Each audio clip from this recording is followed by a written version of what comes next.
নমস্কার, আমি তান্ত্রিক জ্যোতিষ সাগর শাস্ত্রী। আপনাদের সামনে এসে আমি নিজেকে অনেক ধন্য মনে করছি এবং আজ আমি আপনাদের বলবো যে মায়ানতন্ত্র অনুসারে কিভাবে কোনো মানুষকে মাত্র ২৪ ঘন্টার মধ্যে নিজের হাতের মুঠোয় অথবা বশীভূত করবেন এবং এই কর্মটি আপনি কিভাবে করবেন। আমার কমেন্ট বক্সে যেই নকশাটি দেওয়া রয়েছে, এই নকশাটিকে একটি আকন্দ ফুলের পাতার ওপরে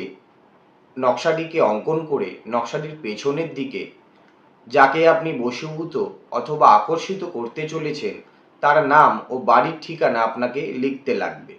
এবং এই কর্মটি আপনাকে কালো কালি দিয়ে অঙ্কন করতে লাগবে। এই অঙ্কন করা সম্পূর্ণ হলে নকশাটির থেকে বা পাতার থেকে একটু রস সংগ্রহ করে একটি মাটির পুতুলের ওপরে সেই তার মুখের এই রকম জায়গাতে সেই রসটাকে বেটে থেতো করে সেই রসটাকে নকশায় আঁকা রসটাকে বা পাতাটিকে বেটে পুতুলের ঠিক মুখের এই জায়গাটি দিয়ে দেবেন বা রসটা প্রদান করবেন। দিয়ে একটি কবরে রাত ১২টার পর অথবা দুপুর ১২টার পরে সেই পুতুলটিকে নিয়ে চলে যাবেন কোনো কবরে গিয়ে পুঁতে দেবেন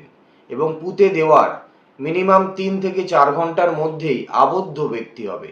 আপনার হাতের মুঠোয় থাকবে এবং এটি অস্বাভাবিক ক্রিয়া এবং অতি কার্যকরী ক্রিয়া, পরীক্ষিত।